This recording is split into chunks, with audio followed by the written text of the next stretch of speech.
téléspectateurs et bienvenue à Madère TV. Nous avons aujourd'hui dans nos locaux le grand Mathieu Faye. Mathieu Faye, à mon humble opinion, est l'un des meilleurs basketteurs que le Sénégal ait produit et aussi l'un des meilleurs basketteurs sur le continent africain, du continent africain. Mathieu, bonsoir.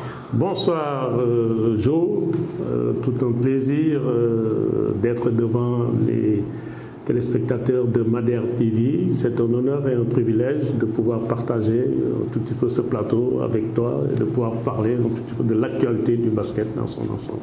En tout cas, bienvenue, je suis très content que tu sois ici. Et avant de commencer notre entretien, quand même, j'aimerais parler de la grande dame, la Jeanne d'Arc, qui fête ses 100 ans cette année. Et hier, nous avons eu l'honneur de participer à la remise des trophées des dirigeants de la Jeanne d'Arc. Et j'ai beaucoup apprécié, j'ai vu beaucoup d'anciennes vedettes, d'anciens dirigeants qui étaient présents. Et bien qu'ils ont vieilli, mais ils avaient le pas alerte. Et c'était vraiment un plaisir de les revoir et de partager un après-midi avec eux. Quelles sont tes impressions de l'événement d'hier? Tu me permettras tout d'abord de re-souhaiter effectivement un joyeux anniversaire à cette grande dame, la vieille dame, la Jeanne d'Arc de Dakar, qui fête effectivement ses 100 ans. Donc c'est un siècle, hein, comme je disais, un siècle 100 ans, c'est pas rien, c'est quelque chose. Et je voudrais profiter effectivement de cette occasion pour remercier toutes les personnes qui ont eu à participer au développement et au rayonnement de cette vieille dame, des dirigeants aux supporters, en passant par les joueurs. Et je pense que, comme on dit, les grands clubs ne meurent jamais. La Jeanne d'Arc a traversé effectivement des moments de tumulte, des moments de turbulence, mais elle finira par renaître de ses cendres et à briller au soleil comme un club digne de son nom. C'est le plus vieux club du Sénégal et je pense que ça doit être un nouveau départ. Qu'on donne la possibilité effectivement à cette dame et que nous tous nous concordons dans ce sens-là à vouloir faire de la Jeanne d'Arc un des meilleurs clubs du Sénégal, voire même de l'Afrique. Et donc j'en profite vraiment pour féliciter tout le monde et puis y associer aussi, avoir une pensée toute particulière à ceux qui nous ont quittés et qui étaient vraiment des pionniers, des chevilles ouvrières de cette Jeanne d'Arc. Je parlais de notre ami Koto, sans oublier les anciens présidents, donc tous sans exception, comme on dit, en voulant citer, on risque d'en oublier, mais les gens de la Jeanne d'Arc seront effectivement de ces vieux Samb et toute la club de Mbaye aussi et tout. Les Guitambert et tout ça. Donc vraiment, c'est une occasion que la Jeanne d'Arc devrait pouvoir fêter durant tout le long de cette année et puis effectivement essayer de faire repartir la machine parce que je sais que les Jeanne d'Arc, les supporters de la Jeanne d'Arc sont des passionnés et je pense qu'en s'adossant un petit peu sur cette passion, on veut rebâtir un grand club digne de son nom et c'est tout le mal que je leur souhaite et que nous nous souhaitons en fin de compte. En tout cas, j'apprécie beaucoup ton commentaire et surtout quand tu dis les grands clubs ne meurent jamais, moi je dirais les grands hommes également ne meurent jamais. Parce que tu en fais partie aujourd'hui et je suis vraiment ravi personnellement de t'avoir dans nos locaux et de pouvoir échanger avec toi. Mais avant de faire ça, j'aimerais quand même lire un document que j'ai devant moi. C'est ton palmarès, il est brillant et impressionnant. Oui. Les grands hommes ne meurent jamais. Donc Mathieu Faye, bon, on sait qu'il est né au Sénégal et les clubs fréquentés. Si tu me permets, je vais lire. Jeanne d'Arc de Dakar pendant 10 ans. Oui. Limoges en France, Racing Club de France, ABC Nantes, BC Gravelines. Tu as les trophées que tu as gagnés, les majeurs trophées en club. C'est la Coupe Korak que tu as gagnée en 83, champion de France, Coupe de France, participation au championnat du monde aux Philippines en 78, participation aux Jeux Olympiques de Moscou 80, tu es 2 fois champion d'Afrique, tu es à Afrobasket 77, Afrobasket 80 à Rabat, Et tu es peut-être l'un des seuls Sénégalais à n'avoir jamais perdu un championnat d'Afrique, je crois, avec Oumar Dia, un match, oui. Adidas. Exact. Oui, ensuite tu es médaillé d'or aux Jeux africains de 78, notre fameuse finale contre la Côte d'Ivoire. Tu es meilleur joueur MVP de la ProBasket 80, tu es vainqueur critérium des jeunes basketteurs du Sénégal, champion du Sénégal cadet, champion du Sénégal junior, champion du Sénégal senior, vainqueur Coupe du Sénégal, vainqueur Coupe du ministre, vainqueur Coupe du Sénégal, 2 fois roi du basket. Et je cite que tu as été le premier roi du basket au Sénégal. Tu es panier d'or FIBA Afrique. Tu es chevalier de l'Ordre national du mérite. Tu es chevalier de l'Ordre national du Lion. Tu es membre actuel de la Commission mondiale des joueurs FIBA. Tu es vice-président de la Commission de développement des fédérations africaines, FIBA Afrique. Mais tu as oublié aussi un très grand palmarès, une très grande médaille que tu as reçue l'année passée, je crois. Distinction cette année. Ouais, la plus grande distinction, à mon avis, c'est Hall of Fame Induction. Je le dis en anglais parce que pour moi, il y a beaucoup plus de sens en anglais. Tu as été choisi parmi l'élite du basket mondial.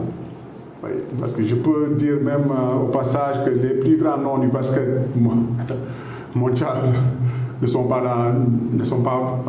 dans la FIBA Hall of Fame, et toi tu en fais partie, avec les Dirk Nowitzki, avec Chuck Daly qui a entraîné l'équipe nationale de Dream Team américaine. Donc en tout cas, mon cher, félicitations. Merci beaucoup mon ami. Mais je pense qu'une fois de plus encore, c'est un honneur de faire partie effectivement du panthéon des basketteurs, des gens qui ont eu à apporter leur quote-part au développement de ce sport-là, qui ont eu à briller effectivement. Mais tout ça, je le mets sous le nom du Sénégal. Du basketball sénégalais et surtout des joueurs avec qui j'ai eu à partager ces moments, où j'ai eu à gagner aussi. Donc toi, parce qu'effectivement on a gagné deux titres continentaux ensemble, Oumar Dia, avec qui j'ai tout gagné, et comme tu disais, on a le record de n'avoir jamais perdu un match ici en Afrique, et puis sans oublier l'éternel, comme je dirais tout parti de la Jeanne d'Arc, donc l'éternel Sow, Mamadou Sow, et ces fameux dirigeants qui étaient avec eux. Donc vraiment, je tiens à remercier et à associer effectivement ces distinctions à ces personnes-là. Mamadou Sow en premier, et je lui dis aussi merci parce qu'au-delà d'un entraîneur, il a été un formateur, un éducateur, et il nous a mis sur de bons rails, et on ne cessera jamais et assez de l'en remercier et de lui dire vraiment merci, encore merci. Okay. C'est bien. Bon, on a eu M. Sow dans le locaux, il a parlé de toi également. Mais avant de nous lancer dans le basket, d'ailleurs, on va revenir sur le Hall of Fame, parce que j'aimerais qu'on passe un petit moment sur ça. Je voudrais que tu nous parles un peu de ton enfance. Oui. Alors, le Hall of Fame, donc c'est le panthéon des basketteurs mondiaux. Donc il y a le Hall of Fame de la NBA, il y a le Hall of Fame de la FIBA. Donc aussi bien des dirigeants ou des joueurs qui ont marqué l'histoire de leur pays, qui ont marqué l'histoire du basket tout simplement. Et c'est un devoir de mémoire. Donc moi, au-delà de ma personne, c'est le basket sénégalais qui est récompensé. Donc tout l'ensemble des structures qui ont été mises en place pour qu'on puisse se développer, qu'on puisse asseoir effectivement des équipes nationales qui ont pu effectivement décrocher des titres. Et ça, c'est au nom du Sénégal. Et je tiens à remercier à l'époque effectivement tous les dirigeants, les ministres et les chefs d'État qui nous ont accompagnés, qui nous ont permis effectivement de pouvoir défendre les couleurs du Sénégal. Mon enfance, effectivement, c'est parti de Karak, le plus petit quartier, je pense, de Dakar. Mais Karak a fourni aussi pas mal de sportifs. Je pense à Henri Camara et d'illustres personnes, en tout cas, dans le milieu du basket. Parce que nous avons côtoyé, on était voisins avec les Bonaventure Carmelo, Claude Constantino, qui était régulièrement avec Claude Sadio. On a eu les Dexter Johnson, qui nous ont initiés au basket. On a eu effectivement, on a eu à être accompagnés par des des amis des grands frères, les Idriss Sané Gambien qui est maintenant, Gambus qui est maintenant un des journalistes les plus émérites au niveau de l'Italie. Donc, et c'était un quartier où on se prêtait à tout. On a fait du football. On jouait au football, j'étais aussi bon au football qu'au basket. Handball, la natation, on marchait à la pause pour aller nager, donc on faisait tous les sports. Donc l'athlétisme. Donc voilà un tout petit peu. Donc de Carac, après je suis allé au collège Sacré-Cœur, où j'ai eu vraiment, parce qu'à l'époque, le sport était intimement lié aux études, donc était présent, en tout cas au niveau des collèges. Donc l'IASU était assez développé, ce qui a permis de former pas mal de joueurs et dans toutes les disciplines. On avait de bons joueurs au Sacré-Cœur, au collège Saint-Michel. J'ai fait aussi un coucou au frère Emmanuel, qui a été vraiment un pionnier, quelqu'un qui a fait développer le basket, qui a donné goût effectivement à pas mal de jeunes Sénégalais qui sont devenus de très grands basketteurs, etc., etc. Donc vous voyez un tout petit peu, donc on a touché un tout petit peu partout avant de se fidéliser au basket. Et je dirais le basket parce que par jalousie, comme je dirais à l'école Sacré-Cœur, on avait une équipe interclasse et l'équipe de basket avait gagné la coupe et ils sont venus offrir des maillots, des équipements, et c'est comme ça que j'ai viré au basket. Voilà, donc, et bon, bien m'en a pris parce qu'après on a eu à aller à Saint-Michel, donc ce passage à intégrer le club de la Gendarme. Et avec la Gendarme, on a tout gagné et c'est la Gendarme qui nous a permis effectivement d'épouser une carrière internationale que tout le monde connaît par la suite. Bon, en tout cas, encore une fois, moi je suis un fan, comme tous les spectateurs, parce qu'on a joué ensemble, oui, à la Gendarme comme en équipe nationale. Mais je dis encore, je suis vraiment content qu'il soit là. Et bon, ces jours-ci, ces mois-ci, ces années-ci, on parle beaucoup sur le basket sénégalais, Mathieu. Oui. Beaucoup. Donc, tu as eu le privilège d'assister au dernier Afro-Basket des hommes à Kigali. Et comme je dis, ce plateau, c'est pour aider absolument le basket sénégalais, parce que c'est quelque chose qui nous est cher. Oui. Oui. Et on va, de par notre vécu et de par notre franc-parler, on va discuter de certaines choses. Et on va ensemble trouver des solutions qui pourraient nous apporter le succès dont on cherche depuis 20 ans. Parce que moi, avec toute honnêteté, je ne suis pas du tout satisfait des places que nous avons acquises au dernier championnat les 10 dernières années. Oui. Troisième, ce n'est pas quelque chose qu'on doit même être fier d'être. Mais il y a quand même un processus. Absolument. Comment on est arrivé à ce processus où on peut plus gagner le championnat d'Afrique, selon toi? Je suis tout à fait d'accord, Joe. À un moment donné, il faut poser le débat et dire les choses comme on les ressent. Bon, nous ayant été effectivement les acteurs fervents du succès du basket sénégalais, on ne peut pas s'attendre à moins. Mais je dis une fois de plus encore, c'est dans l'approche, dans le mental, parce qu'on dit celui qui renonce à être le premier cesse déjà d'être bon. Bon, c'est une compétition, effectivement, il n'est pas à décréter qu'à chaque fois qu'on va en compétition, on va gagner, mais au moins il y a un préalable à faire et je pense qu'on a fauté un tout petit peu à ce niveau-là. Il faudrait que le Sénégal, qu'on puisse, surtout le basket, qui nous a valu tant de satisfaction, aussi bien chez les filles ont le record absolu des titres remportés sur le continent et qui sont restés 40 ans sans descendre du podium. Donc c'est pour la première fois que le Sénégal se trouve au bas de ce podium-là. Ce qui est un tsunami, qu'on se dise des choses comme elles sont, c'est un tsunami. Alors les raisons, elles sont multiples et diverses. Le basket sénégalais aussi, le garçon, je pense qu'à notre époque, depuis les Babacar Seck, en 68, 72, on a eu d'illustres basketteurs, des Niada, des Mali, Daguit, Joseph Lopez, cette clique-là. Donc, ils nous ont mis les pieds à l'étrier et ont gagné. Après, on a eu effectivement notre génération et vraiment, je me félicite qu'on ait pu partager, qu'on ait pu vivre un tout petit peu ces pages glorieuses du basket sénégalais. donc 80, après 80, on n'a plus gagné jusqu'en 97. Donc il a fallu qu'on organise. 97, on organise ici. Et depuis 97, effectivement, on court après ce grade. Donc ça veut dire que le basket sénégalais n'est plus ce qu'il était. Le basket féminin, à un moment donné, tenait encore le haut du pavé. Et le basket masculin, je me pose des questions de savoir mais pourquoi ça ne marche pas alors que ce ne sont pas les talents qui manquent. On dispose effectivement d'un réservoir, mais que tout le monde nous envie, mais la mayonnaise ne prend pas. Donc je pense qu'à un moment donné, il faut pouvoir s'arrêter et se dire mais qu'est-ce qui ne va pas. Moi, on me demande, je vous dirais tout simplement qu'on a laissé pas mal de choses à côté. Et ensuite, il y a eu des mutations profondes au niveau du sport, au niveau du basket dans son ensemble. Et on n'a pas su s'adapter. Mais il faut de la compétence. Il faut la connaissance du milieu, de la compétence et voir un petit peu l'architecture de ce basket-là. On avait des clubs dignes de ce nom, même si c'était 8-10 clubs, mais c'était 10 clubs organisés avec bien structurés les petites catégories. Mais avant cela, je pense que le sport était présent à l'école. Bien sûr, vous allez avant vos... Il y avait de grands bassins sportifs, Blaise Diagne, Delafosse, Saint-Michel, Sacré-Cœur, etc., etc.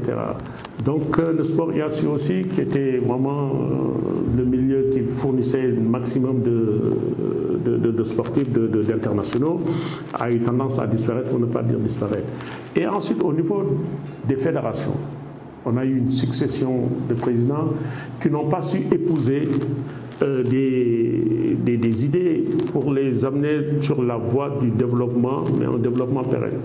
Ça veut dire qu'on ne peut pas toujours se nourrir du passé, mais il y a des mutations qui arrivent, il y a plus de monde.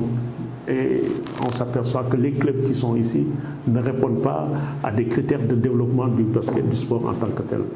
On n'a pas d'infrastructure. Dire que le Sénégal, grand pays de basket, n'avait que Marius Ndiaye. Donc il y avait Thiès, mais bon, ce ne sont plus des stades dignes de ce nom. Le président nous a doté d'un terrain digne de ce nom à travers Dakar Arena, mais entre-temps, les clubs se sont retrouvés à jouer dans des portions de terrain. On ne peut pas développer le basket. On a besoin de clubs qui aient des infrastructures, qui aient des salles et qui se soient bien structurés et qu'on ait aussi besoin de formateurs dignes de ce nom, formés pour pouvoir aller dans ce sens-là. Donc il y a tout cet ensemble-là, toutes ces réflexions-là à mener et je pense qu'au niveau des fédérations, on a un tout petit peu failli. On est allé dans ce qu'on appelle la politique politicienne. Mais aller au fond des choses, savoir qu'effectivement il y a des mutations qui s'opèrent, pouvoir développer des clubs dignes de son nom, pouvoir mettre en place ce qu'on appelle le travail à la base, le mini-basket et toutes les catégories pour arriver en senior, c'est important. Mais aussi avoir des infrastructures. Le basket, c'est vrai que dans les années 30, ça se jouait en plein air, mais aujourd'hui le basket est un sport de salle. Il nous faut des infrastructures, il faut qu'il y ait des clubs vraiment solides, des clubs de Jeanne d'Arc, Jaraaf, ou au moins que dans les communes, dans les grandes villes, qu'il y ait vraiment de grands clubs. Vous savez, toutes les villes sont connues à travers le monde, à travers le sport. Il y a le volet économique, social, mais il y a le volet sportif. On parle de Real Madrid, on parle de Barcelone, Bayern, etc. Et ici, quand on parle effectivement de certains clubs, bon ben on sait exactement ce que ça ouais, la Jeanne d'Arc. Mais il faut qu'on revienne à des clubs vraiment bien structurés et qu'on ait aussi des infrastructures et qu'on ait aussi des formateurs. On en a besoin. On est un pays de jeunes avec pas mal de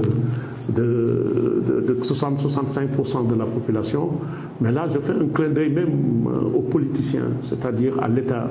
Parce qu'il y a une politique à mener vis-à-vis de l'éducation, parce qu'on dit un corps sain un esprit sain dans un corps sain. Donc il faut qu'on remette le sport au creux, au sein effectivement des institutions scolaires. Et comme je disais, il faut aussi de la compétence. Qu'au niveau de la fédération, qu'on ait de la compétence pour pouvoir mener effectivement toute cette politique-là, tous ces projets-là. Donc voilà un tout petit peu de façon ramassée. Bon, et après, avec le concours des uns et des autres, je pense qu'on devrait pouvoir y arriver. Mais tu sais, Mathieu, tu as touché à beaucoup de sujets qui sont quand même à la base de notre faillite en matière de trophée africain. Tu as parlé des petites catégories, et je crois que c'est quelque chose de fondamental aujourd'hui. Absolument. À mon humble opinion, on ne devrait pas permettre à un club d'opérer en première division s'ils n'ont pas des petites catégories. Ça, tout à fait, exact. C'est quelque chose de sine qua non qu'on devrait appliquer. Parce qu'il y a trop de clubs que je vois aujourd'hui qui opèrent en première division et ils sont seulement dans la phase élite. C'est pas normal. Et aussi, tu as parlé de sport et études. Ça, c'est l'UASU. Et toi, moi et toutes les grandes personnes qui ont mouillé le maillot, si je peux me permettre, c'était Frère Alain Diagne, Daoud Kamara, les Djambat. Nous, on a eu des idoles dans ce pays. Nous, quand on grandissait, nos idoles, c'était les Babacar Traoré, c'était les Babacar Seck, c'était les Lopez, les Pierre Sagnan, les Pape Malick Diop Niatta, c'était les Daguit, c'était les Doudeli Camara, c'était Grand Diouf Gueye qui est en France. Babacar Diouf Gueye, donc il y avait toute une pléthore de basketteurs dont aujourd'hui ils sont toujours en vie, on n'en parle pas, mais il faut qu'on leur tire un chapeau bas parce qu'ils ont contribué à quelque chose d'énorme. Ils ont tous fait le parcours dont on parle, UASU, club, équipe nationale. Donc je crois qu'on doit revenir à ça. Tu ne penses pas? Tu as tout à fait raison. C'est ce qu'on appelle le devoir de mémoire. Qu'on puisse savoir exactement ce qu'ils ont fait, les beaux jours de ce basket qu'ils l'ont porté sur les épaules, que ça serve d'idole aussi pour les nouveaux qui viennent d'arriver. Et ça, on en a. Donc je pense qu'au niveau des fédérations, je n'ai pas peur de le dire, le travail n'a pas été fait à ce niveau-là. Bon, nous, je dis nous, mon FIBA, avec l'avènement d'Alphonse Billet, il m'a dit en 2005-2007, mais est-ce que tu te rends compte qu'on n'a pas d'archives? On n'a pas effectivement ce devoir de mémoire vis-à-vis des sportifs, mais dans tout le continent. Donc pour les 50 ans, on va essayer de faire quelque chose, on va essayer de pousser, mais la tâche a été rude.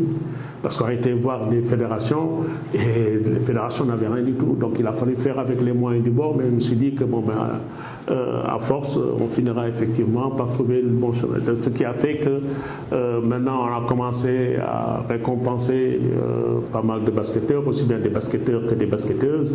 Et c'est un long processus. Donc dans toute l'Afrique, on est 52 fédérations. Bon, il y en a qui ont été, et bon, on va le faire. Donc, au fur et à mesure des Afro-Basket, il y aura des gens qui seront primés. C'était juste une histoire de faire un clin d'œil à ceux qui ont été effectivement à la base du basket africain dans son ensemble. Mais tu parles de clin d'œil, tu sais, Mathieu Faye, il repose sur les épaules des gens qui ont fait ce parcours avant lui. Donc, ton accession à la FIBA Hall of Fame, comme tu dis, c'est pour le Sénégal, mais c'est aussi pour tous les grands sportifs. Absolument. Dont j'ai cité tout à l'heure, c'est eux qui ont commencé. Oui. Et toi, tu as amené ça à la fin.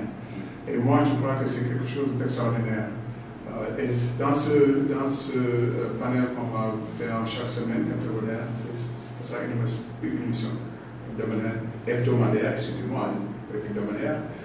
On va parler de ces anciens gloires, parce que c'est à cause d'eux que nous sommes là aujourd'hui. Il faut qu'ils le sachent, là où vous êtes, je m'adresse à vous, Mathieu s'adresse à vous, vous nous avez chuchoté avec vos prouesses de basket, et aujourd'hui on vous dit merci.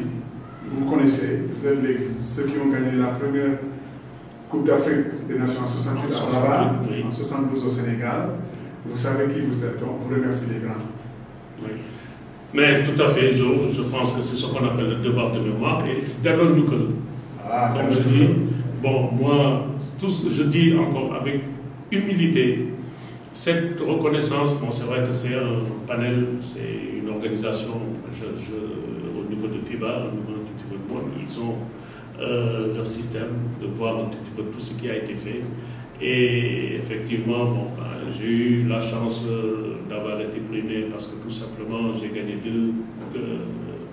deux championnats d'Afrique, plus une médaille d'or. J'ai été à des Jeux Olympiques et puis bon, il y a eu une carrière aussi en Europe où j'ai été beaucoup. Bon, c'est ce qui a fait que effectivement bon, j'ai dû être intronisé.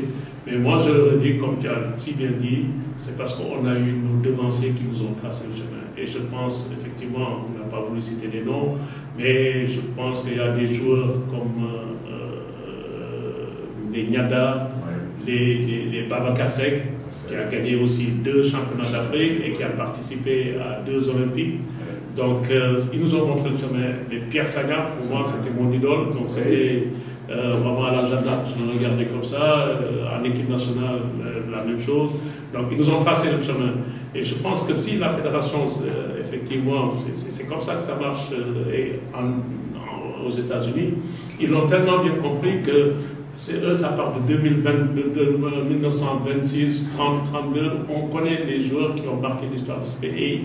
Régulièrement, ils font appel à eux, ils les remercient. C'est une façon de les remercier en les honorant, en les décorant. Donc je pense que c'est la même chose ici. Et puisque on a cette occasion, effectivement, c'est aujourd'hui de leur dire merci. De dire merci, effectivement, à Lim Diop. Lim Diop, l'un des plus grands entraîneurs, effectivement, que le Sénégal ait pu produire. Merci au Sylvestre Lopez, au Joseph Dandi, comment on appelle ça, Babacar Seck, les Niada, Chefal Dagui, etc., etc. Et puis notre génération aussi, parce que je tiens aussi vraiment à y associer des joueurs comme Ambroise Dob, Oumar Dia, les Mamgo Guidiaï, les Aimé Toupan, qui est aujourd'hui l'entraîneur de l'équipe de France féminine. Donc tout ça donc, a contribué effectivement à faire ce que nous sommes devenus. Et moi, sincèrement, je leur dis merci. Merci d'avoir été mes coéquipiers, d'avoir été effectivement, on s'est battu contre un club, mais en équipe nationale, on a partagé de bons moments, on a souffert ensemble et on a gagné ensemble. Et je les associe vraiment à 200% à tout ce qui peut arriver. Donc c'est pas moi, mais c'est le basket sénégalais aussi, parce qu'on avait de grands dirigeants, on avait des infrastructures qui nous permettaient effectivement d'aller dans ce sens. Donc tout s'enchevêtrait et dans le bon sens. Donc on demande à ce qu'on revienne effectivement à ça. Mais ça, c'est une volonté, mais c'est surtout la compétence. Parce qu'on a besoin effectivement qu'il y ait une nouvelle vision au niveau des fédérations. On ne gagnera pas tant qu'on continue sur cette lancée-là. Mais bon, l'émission tire un peu vers sa fin. Mais quand même, tu as parlé de têtes pensantes. Les têtes pensantes, il y en a. Oui. On a... Moi, je pense toujours à Mamadou Sow, Pouy Faye, qui a été un très grand entraîneur à l'ASFA, un très grand joueur avec l'équipe nationale et aussi à l'ASFA, qui sont toujours en vie. Il y a Amadou Galofal, qui est le président de la BAL, qui est ici au Sénégal. Oui. Il y a Mathieu Faye, il y a d'autres. Même chez les femmes. Absolument. Chez les femmes, il y a tellement de monde qu'on pourrait mettre autour d'une table et avoir une discussion honnête sur le basket et avancer ce basket. Absolument. Et moi, je t'envoie de le pas parce que je dirais même il y a des jeunes qui sont des spécialistes du sport de haut niveau, comme il est pratiqué aujourd'hui, qui ont des masters, etc. Je pense à des Moustapha Diop. Je pense à même El Kebir qui a eu aussi des diplômes. On a aussi des gens qui sont à l'extérieur. On a des entraîneurs, on a des gens qui évoluent dans certaines instances. Donc, pouvoir capitaliser tout ça, ça nécessite de pouvoir connaître un tout petit peu tout ce monde-là. Aux États-Unis, n'en parlons pas, etc., etc. Donc, je pense qu'il faudrait qu'il y ait vraiment des personnes vraiment dignes de ce nom et qui sont au diapason de ce qui se fait, mais dans son ensemble. Ce n'est pas juste une histoire de camaraderie ou quoi que ce soit, mais c'est une histoire de compétence. Et je pense que si on fait appel effectivement à tout ce beau monde-là, avec la volonté vraiment de travailler ensemble, nous devons y arriver. On n'a plus le droit effectivement de se contenter de ce qui se passe en ce moment-là, ce dont on vit en ce moment-là. On n'a plus le droit de se contenter que de ça. Ça, c'est ce que je pense et je crois que j'ai des raisons et je ne suis pas le seul à le penser. Il y a pas mal de gens qui le pensent. Et il faut qu'on se donne vraiment la volonté d'extirper un tout petit peu le basket sénégalais des abysses dans lesquels il est plongé depuis un certain temps. Mathieu Faye, Alger 78, finale, Côte d'Ivoire-Sénégal, brièvement. Qu'est-ce que ça te rappelle? Pour moi, c'est le clou, c'est le clou effectivement de la carrière, en tout cas ici en Afrique. Parce que j'ai toujours l'habitude de dire, à vaincre sans péril, on triomphe sans gloire. Et il se trouve qu'on a eu des adversaires redoutables, on les avait toujours battus et ils avaient cette chance-là de renverser la situation. On a été mené de plus de 20 points. Tout le Sénégal était scotché devant la télévision et bon, le job, le faïda et puis la volonté de vouloir s'en sortir nous a poussé et nous a poussé dans nos retranchements pour passer ce cap-là. Et pour moi, ça reste la victoire la plus mémorable, en tout cas des trophées continentaux que j'ai eu à glaner. Et ça restera effectivement, je pense que dans même l'intellect, dans le subconscient de tous les sportifs sénégalais, on nous en parle aussi. Et c'est une fierté parce que ça me permet un tout petit peu de chambrer notre alter ego, notre le Billet, Alphonse Billet, donc qui est devenu un de mes meilleurs amis. Mais ça, c'est la satisfaction que je tire effectivement de cette victoire-là. Et cette victoire-là, et d'autant plus qu'on ne donnait pas cher de cette équipe-là, puisque ceux qui avaient gagné le championnat d'Afrique avant, les Pouifaï, les Der, les Hassan Thiam, Bureau n'étaient pas là, vraiment des ténors du basket sénégalais. Toi, moi et Ambroise, Adidas, les Mamgourgui, Aimé Toupane, Boumane Sampou. Il y a des gens qui savent Boumane Sampou. J'ai dit, ben oui. Et puis, non, une équipe, une victoire vraiment à la puriste comme on dit, mais une victoire mémorable. Et je garderai ça, je crois que jusqu'à la fin de mes jours. Comme de coutume dans cette émission de Madère TV, on tire à la fin de cette émission 3 conseils à donner au basket sénégalais. Quels seraient ces 3 conseils? Tout simplement, je crois que il faut que la sérénité revienne dans le giron du basket sénégalais. Il ne faudrait pas que les gens se disent que c'est une affaire personnelle, c'est une propriété personnelle. Non. La perfection n'existe pas de ce monde. On a toujours besoin d'autres, de compétences pour pouvoir faire avancer les choses. Et ensuite, je dirais, moi c'est un clin d'œil, je dis, il y a une politique sportive à mettre en place ici au niveau du Sénégal et ça relève du domaine de l'État. Le ministère des Sports a un rôle à jouer, l'État a un rôle à jouer. Pour peu qu'il s'assied avec des experts qui leur donnent effectivement des pistes de réflexion, je pense qu'on devrait y arriver. Et après, avoir l'humilité de dire que ce qu'on était n'est plus. Donc on accepte de retravailler avec humilité, avec simplicité, mais avec détermination. Et il n'y a qu'à ce prix-là qu'on arrivera à sortir effectivement de ces sentiers battus. Le basket, le sport, c'est une question de volonté, il y a une question de moyens, mais il y a une question aussi de passion. Et sans passion, on n'arrive absolument à rien du tout. Alors voilà un tout petit peu de façon bref ce que je pourrais dire, tout en se disant que il y a d'autres personnes aussi qui sont aussi outillées, qui sont aussi compétents que moi et qui peuvent apporter. Donc il faudra faire appel à ces gens-là pour qu'on puisse faire avancer le bateau. En tout cas, moi Mathieu, j'ai vraiment apprécié notre entretien aujourd'hui. Cher ami, merci beaucoup de nous avoir honorés par ta présence ici. Et on se verra dans la circulation à Dakar. Absolument. Pour les téléspectateurs de Madère TV, nous venons de parler avec Mathieu Faye. J'espère que vous avez apprécié. Et on vous verra la semaine prochaine pour une autre guest surprise, un invité surprise la semaine prochaine.